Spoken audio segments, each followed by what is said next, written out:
춘추시대 말기에 손무라는 사람이 썼다고 전해지는 손자, 즉 손자병법이라고 우리에게 알려지신 글이 있습니다. 여기 모공편에 보면 이런 대목이 나옵니다. 우리가 전쟁을 할 때 적이 어떤지 적의 상황을 잘 알고 그리고 나의 상황을 알고 전쟁을 하면 분명 이길 것이다. 반면 내 상황을 아는데 상대방의 처지, 상대방에 대해서 잘 모르고 전쟁을 하면 승률은 반반이 될 것이다. 그리고 더 나아가 내 상황도 나에 대해서도 제대로 알지 못하고 그리고 상대방에 대해서도 알지 못하고 전쟁을 하면 그것은 곧 패할 것이다 라고 말을 했습니다. 그렇습니다. 여러분, 우리가 무엇을 하려면 중요한 것은 알아야 됩니다. 내가 나아가는 길, 내가 해야 될 일, 내가 살아가는 세상, 우리가 무엇인가 이루려면 알아야 돼요.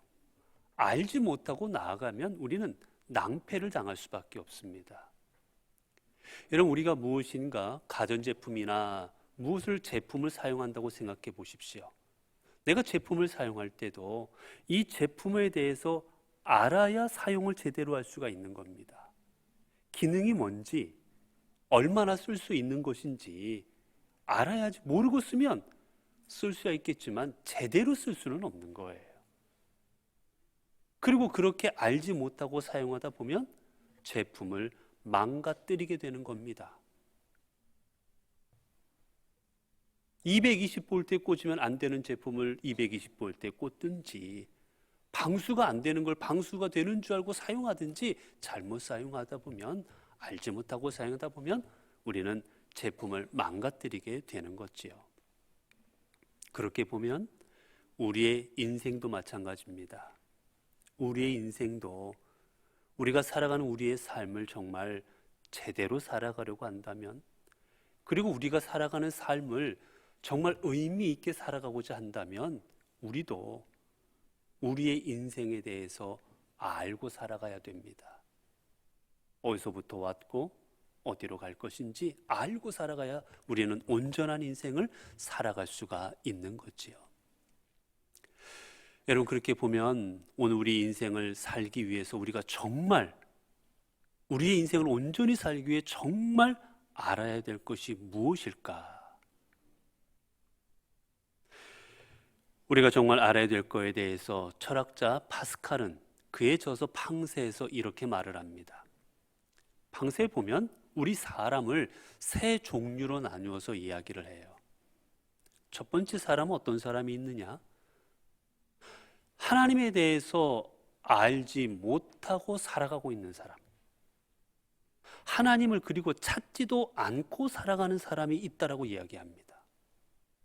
쉽게 말하면 하나님께서 계시는 줄 알지 못하고 그 하나님을 구하지도 찾지도 않고 그저 내 마음대로 내 뜻대로 그저 내가 주인 되어서 삶을 살아가는 사람인 거예요. 수많은 사람들이 이렇게 살아갑니다. 그런데 파스칼은 말합니다. 가장 어리석은 삶이다. 그리고 두 번째 사람을 말합니다. 아직 하나님에 대해서는 알지를 못합니다. 그러나 하나님을 찾고 살아가는 사람이에요. 내가 아직 하나님이 어떤 분인지는 모르겠어요. 하나님께서 내 삶에 어떻게 역사하시는지 아직 잘 모르겠습니다. 그런데 그럼에도 찾는 거예요. 과연 하나님은 어떠한 분이실까? 하나님이 함께 한다면 내 삶이 어떻게 될까? 그 하나님을 깊이 만나지는 않았지만 그 하나님을 찾으며 생활하는 사람입니다. 이 사람을 가리켜 파스칼은 말합니다. 아직 하나님을 만나지는 못했을지라도, 찾지는 못했을지라도 그래도 의미 있는 삶을 살아가는 사람이다. 그리고 세 번째 사람을 말합니다. 세 번째 사람은 하나님을 찾고 하나님을 만나고 하나님을 알고 지내는 사람이다. 내 삶에 하나님께서 어떠한 분이신지, 그리고 그 하나님께서 이 땅을 어떻게 역사하여 주시는지, 그 하나님을 알고 살아가는 사람, 그리고 그 하나님을 만나고 살아가는 사람이 가장 복되고 아름다운 인생을 살아가는 사람이다 라고 말을 했습니다. 여러분, 그렇습니다. 오늘 우리가 이 땅을 살아감에 있어서 우리의 인생을 정말 사람답게 살아가려면, 우리의 인생을 정말 아름답고 행복하고 복되게 살아가려면 먼저 우리가 해야 될 것은 바로 이겁니다. 하나님을 제대로 아는 겁니다. 그리고 우리가 아는 하나님을 고백하는 삶이 되는 겁니다. 하나님을 알지 못하고 우리는 인생을 온전히 살아갈 수가 없어요. 왜 그렇습니까? 우리의 인생을 만드신 분이 하나님이시기 때문입니다. 그리고 우리의 인생을 지금도 인도하시는 분이 하나님이시기 때문입니다. 그렇기 때문에 하나님을 모르고 우리의 인생을 살아간다는 건 죄송하지만 불가능한 일인 거예요. 그래서 호세아는 자신이 살아가던 그 시대를 돌아보며 한탄하며 이렇게 말을 했습니다. 호세아 4장 1절을 보면, 이스라엘 자손들아 여호와의 말씀을 들으라. 여호와께서 이 땅 주민과 논쟁하시나니 이 땅에는 진실도 없고 인애도 없고 하나님을 아는 지식도 없고 오직 저주와 속임과 살인과 도둑질과 관은 뿐이요 포악하여 피가 피를 뒤이음이라. 호세아는 자기가 살아가는 그 시대를 바라보며 말합니다. 이 땅에는 포악과 그리고 간음과 도둑질과 저주와 속임수와 살인과 이런 것들이 만연되어 있는 이 땅이다. 그런데 왜 이 땅에 이런 것들이 만연되었습니까? 그는 말합니다. 이 땅에는 진실도 인애도 없고 하나님을 아는 지식이 없기 때문이다. 하나님을 알지 못할 때 사람들이 포악하자는 겁니다. 사람들이 알지 못할 때 그곳에는 속임수와 살인과 그리고 그곳에는 온갖 죄악이 넘쳐납니다. 이런 삶의 결과가 뭡니까? 호세아는 4장 6절을 통해 말하지요. 내 백성이 지식이 없으므로 망하는도다. 망하는 거예요. 그렇게 살아가다 망하는 겁니다. 하나님을 알지 못하고 내 마음대로 내 뜻대로 내가 하고 싶은 대로 그렇게 살아가다 망하는 거예요. 그래서 호세아는 너희가 하나님을 알아야 된다. 6장 3절을 보면 그러므로 우리가 여호와를 알자, 힘써 여호와를 알자라고 고백합니다. 하나님을 알 때만 비로소 우리의 인생이 온전히 살아가질 수 있다라고 그의 백성들에게 권면하는 거예요. 여러분, 하나님을 안다라는 게 뭐겠습니까? 우리가 왜 하나님을 알아야만 됩니까? 우리가 이미 많은 걸 알고 있지 않습니까? 여러분, 우리에게 아무리 많은 지식이 있고 아무리 우리가 많은 것들을 누리고 있을지라도 하나님을 아는 지식이 없다면 오늘 우리는 우리에게 주어진 것들을 온전히 하나님이 기뻐하시는 삶으로 만들어갈 수 없기 때문이에요. 하나님의 뜻을 이루어갈 수가 없기 때문인 겁니다. 모세는 40세까지 그는 많은 것들을 누리며 살아갔습니다. 그 시대 가장 선진국이었던 애굽에서 그 어느 누구보다도 많은 가장 높은 학문을 배울 수가 있었고, 그는 그곳에도 왕자로 지내면서 그 어느 누구보다도 권력과 힘을 갖고 있는 사람이었습니다. 그가 누리지 못한 것은 없을 정도로 그는 다 누리고 살아가던 사람이었어요. 그러나 그가 자신이 하나님을 제대로 알지 못하고 많은 지식과 권력과 힘을 갖고 있을 때 여러분, 그의 삶이 어떻게 되었습니까? 그의 삶은 결국 애굽인을 죽이는 살인자가 되고, 그리고 그 사실을 숨기고 들통날까 봐 도망가는 도망자의 신분이 되어버리고 맙니다. 광야에 나가서 그가 또한 40년의 삶을 살아갈 때 하나님께서는 그에게 다른 것을 가르쳐 주지 아니하십니다. 40년의 광야 생활을 통해서 모세가 깨달았던 건 무엇이냐면 하나님이 누구신지, 내가 하나님 앞에 어떻게 살아가야 되는 존재인지를 그는 깨닫게 됩니다.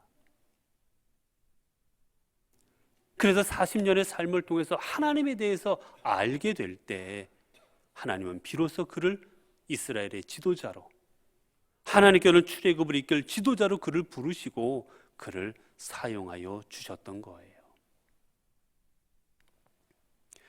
여러분, 오늘 우리가 아무리 많은 것을 누리고 아무리 많은 것을 가지고 아무리 많은 지식을 쌓고 있다 할지라도 하나님에 대해서 알지 못하고 살아간다면 그 삶은 결국 헛된 게 될 것이고 그 삶은 결국 우리를 파멸로 이끌고 말아 버릴 것입니다. 그렇게 우리는 다른 그 어떤 것보다도 하나님을 온전히 알기 위하여 우리는 힘써야 되는 것이지요. 여러분, 주님께서 이 땅에 오셔서 많은 사람들을 고치시고 많은 가르침을 우리에게 허락하여 주셨습니다. 그때 주님께서 많은 가르침을 가지고 사람들을 회복시키시고 우리의 인생을 다시 일으켜 세워주실 때 그때 우리에게 먼저 알게 하신 게 무엇인지 아십니까? 오늘 본문을 보게 되면 예수님께서 가버나움이라는 한 마을에 들어가십니다. 그 마을에 들어가셔서 안식일을 맞이하여 회당에서 사람들에게 말씀을 증거하여 주시지요. 그 말씀을 들은 수많은 사람들이 놀랍니다. 어떻게 저렇게 권위 있는 말씀을 우리에게 전해줄 수 있을까? 다들 그 권위에 놀라고 있을 때 그 장소에 또 한 사람이 있었습니다. 누구냐면 바로 귀신 들린 사람이었어요. 여러분 생각해 보시기 바랍니다. 여러분, 귀신 들린 삶을 살아간다는 것 얼마나 괴로웠겠습니까? 얼마나 힘들었겠습니까? 귀신이 들렸다라는 말은 우리말로 해석을 하면 귀신에 사로잡힌 삶을 살아갔다라는 말입니다. 귀신에 사로잡혔으니 귀신이 하게 하는 말을 해야 될 때가 있습니다. 내가 원치 않아도 귀신이 하게 하는 행동을 해야 될 때도 있었을 겁니다. 그러니 얼마나 고통스럽겠어요, 사람들 앞에서. 그런 삶을 살아갔던 이 사람, 주님께서는 이 사람을 불쌍히 여기시고 이 사람을 치유하시기로 마음먹으십니다. 그리고 이 사람에게 명령하여 귀신이 떠나게 하시고 이 사람을 깨끗게 하여 주시지요. 그런데 이 사람의 인생을 회복시키실 때 주님께서 하신 첫 번째 일이 있습니다. 이 귀신 들린 사람이 주님 앞에 고백하게 하게 한 게 있어요. 바로 오늘 본문의 33절입니다. 회당에 더러운 귀신 들린 사람이 있어 크게 소리질러 이르되 아 나사렛 예수여 우리가 당신과 무슨 상관이 있나이까? 우리를 멸하러 왔나이까? 나는 당신이 누구인 줄 아노니 하나님의 거룩한 자니이다. 주님은 그 사람을 고치실 때 먼저 고백하게 하십니다. 귀신 들린 사람이 자신 안에 있는 귀신을 통하여 고백하지요. 나는 당신이 누구인 줄 압니다. 당신은 하나님의 거룩한 자이십니다. 여러분, 여기에서 우리는 압니다 할 때 이 안다라는 말은 그냥 안다라는 말이 아니에요. 정말 체험을 통해서 내가 그 사람에 대해서 제대로 알 때 안다라고 하는 겁니다. 여러분, 우리가 누군가를 안다 할 때 여러분, 내가 누군가를 우리는 책을 통해서도 알 수 있고 매스컴을 통해서도 누군가를 알 수가 있습니다. 그러나 여러분, 그게 진짜 아는 겁니까? 그 사람이 TV에 나오는 모습을 보고 아, 이 사람이 어떤 사람이구나 우리는 안다고 말할 수가 있습니까? 아닙니다, 여러분. 우리가 보는 모습은 겉모습에 불과한 거예요. 그렇게 우리가 누군가를 안다 하는 건 그 사람을 깊이 만나고 그 사람을 깊이 체험하고 깊이 교제할 때 비로소 우리는 그 사람을 알 수 있다고 말하는 겁니다. 여러분, 그래서 성경에서는 안다라는 표현을 쓸 때 언제 쓰느냐?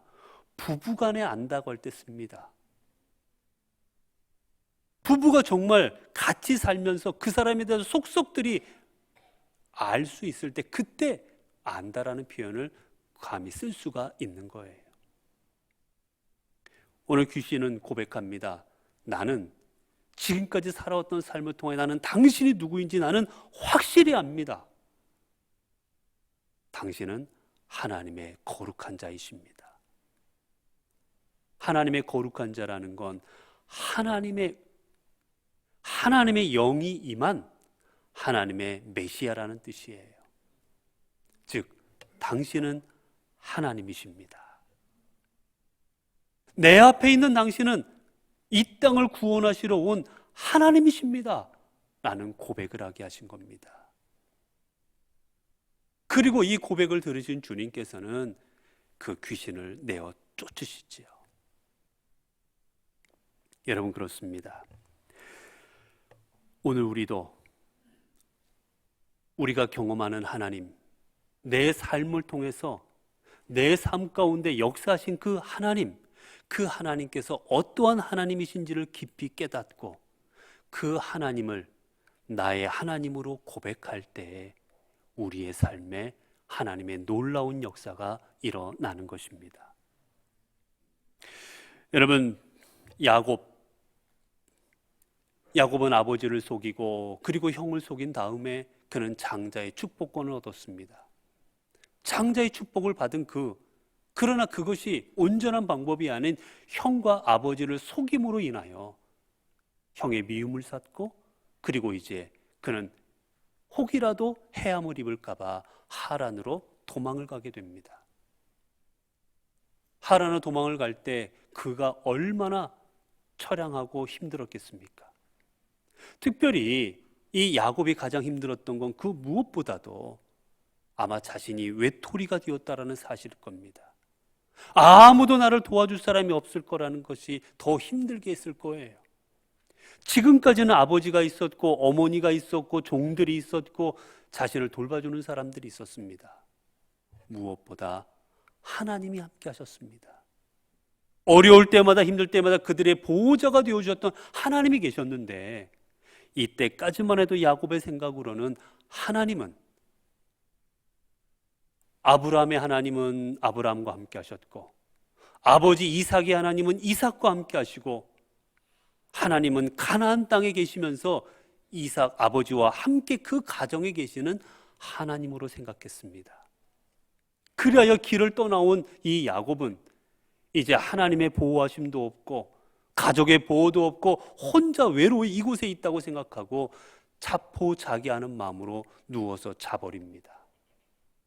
여러분, 야곱이 잘 때 지금 자는 성경의 창세기 본문을 보면 그 시간은 잘 시간이 아니에요. 그 시간은 뜨거울 때는 길을 갈 수 없으므로 선선해질 때는 열심히 갈 길을 더 가야 됐습니다. 그러나 야곱은 3일 길을 간 후에 자포자기합니다. 모르겠다, 될 대로 되라. 그때 하나님께서 야곱에게 나타나십니다. 그리고 야곱에게 말씀하시지요. 창세기 28장 13절 그 이하를 보면 내가 너와 함께 할 것이고 반드시 돌아오게 할 것이다 라고 말씀하십니다. 하나님은 야곱에게 나타나셔서 야곱아, 내가 너와 함께 할 것이고 내가 이 자리로 돌아올 때까지 내가 너를 지켜줄 것이고 내가 너를 보호하여 줄 것이다 말씀하십니다. 즉 다른 게 아니었어요. 야곱아, 나는 가나안 땅에만 있는 하나님, 그리고 너의 아버지 이삭에게만 있는 하나님이 아니라 지금 이 자리에 너와 함께하는 하나님이 바로 나 여호와니라 라고 말씀해 준 겁니다. 이 말씀을 듣게 되자 야곱은 이렇게 고백하지요. 15절입니다. 야곱이 잠이 깨어 이르되 여호와께서 과연 여기에 계시거늘 내가 알지 못하였도다. 하나님께서 여기까지 계시는 하나님인데 내가 그것을 깨닫지 못하고 알지 못하였도다. 그리고 그는 이제 하나님을 나의 하나님이라고 고백을 합니다. 하나님이 나의 하나님이 돼서 나와 함께 하심을 알고 고백하게 될 때 이제 야곱은 더 이상 좌절하지 않고 낙심하지 않고 나머지의 여정길을 담대히 나아갔고, 그리고 함께 하신 하나님으로 인하여 삶의 큰 은혜를 입게 되었던 것입니다. 이런 마찬가지입니다. 욥기를 보게 되면 욥은 하나님 앞에 항변을 합니다. 하나님, 왜 내 삶이 이렇게 힘들어야 됩니까? 하나님, 내 삶이 왜 이렇게 고통스러워야 됩니까? 자식도 다 죽고 아내도 떠나고 내 몸에는 병들었고 사람들은 나를 무시하고 나에게 욕을 합니다. 제가 왜 이런 삶을 살아가야 됩니까? 라고 고백하고 그는 연이어 말합니다. 하나님께서는 우리의 삶을 계획하시고 인도하시는 분이 아니라 우리의 삶을 내버려 두시는 분이십니다. 만약 그렇지 않다면 제가 이런 일을 당할 수가 없습니다. 하나님 우리 인생을 내버려 두시는 분입니다라고 그렇게 고백합니다. 자, 그렇게 고백할 때 하나님께서는 욥에게 임재하시지요. 그리고 욥과 이야기를 나누십니다. 하나님의 이야기를 다 들은 욥, 이제 그는 하나님 앞에 다시 고백합니다. 그게 바로 42장이에요. 내가 주께 대하여 귀로 듣기만 하였사오나 이제는 눈으로 주를 배움나이다. 내가 이제까지는 귀로만, 내가 지식으로만 하나님을 알았습니다. 그러나 이제는 눈으로, 내가 체험으로 하나님이 어떠한 분이신지를 제대로 깨닫습니다. 그리고 고백합니다. 주께서는 못하실 일이 없사오며 무슨 계획이든지 못 이루실 일이 없는 줄을 아오니. 하나님께서는 무계획적으로 우리 인생을 내버려 두시는 분이 아니라 못 이루실 것이 없는 하나님께서는 우리의 인생을 계획하시고 하나님의 계획하신 대로 이루시는 분이십니다라고 다시 고백을 하게 됩니다. 하나님이 어떠한 분인지를 깨닫고 다시 고백하게 된 것이지요. 하나님에 대해서 많은 고백을 했던 사람 중에 하나가 바로 또한 다윗입니다. 다윗은 시편을 통하여 하나님께서 그에게 어떠한 하나님이신지를 고백합니다. 시편 18편 2절을 보면 여호와는 나의 반석이시요 나의 요새시요 나를 건지시는 이시요 나의 하나님이시요 내가 그 안에 피할 나의 바위시요 나의 방패시요 나의 구원의 뿌리시요 나의 산성이시로다. 다윗은 그의 삶을 통해 고백합니다. 내가 이제까지 삶을 살아보니, 내가 이 어려운 일들을 다 경험해 보니 하나님은 나를 건져주시고 나를 보호하여 주시고 나를 지켜주시는 하나님이십니다. 그리고 무엇보다도 그의 고백의 백미는 시편 23편의 고백입니다. 여호와는 나의 목자시니 내게 부족함이 없으리로다. 그가 나를 푸른 초장에 눕게 하시며 쉴 만한 물가로 인도하시는도다. 그는 또한 하나님을 고백하지요. 하나님은 나의 목자가 되십니다.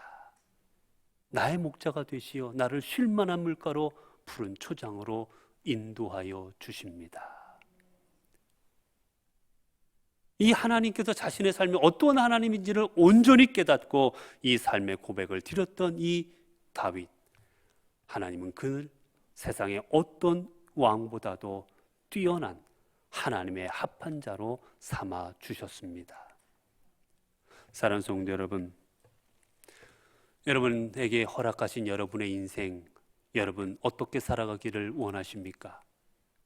여러분의 인생을 헛되이 허망하게 살기를 원하십니까? 아니면 여러분의 인생을 아름답고 여러분의 인생을 의미 있고 가치 있는 삶으로 살아가기를 원하십니까?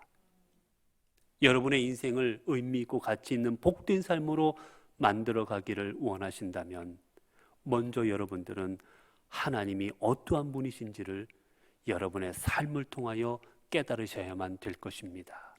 그리고 다윗처럼, 그리고 욥처럼, 그리고 호세아처럼 우리는 고백할 줄 알아야 됩니다. 하나님께서는 나의 이러한 하나님이십니다. 당신은 나의 구원자시요, 당신은 나의 메시아시요, 내 길의 빛이시요, 내 삶의 길 되시는 길이요 진리요 생명 되신 분이십니다.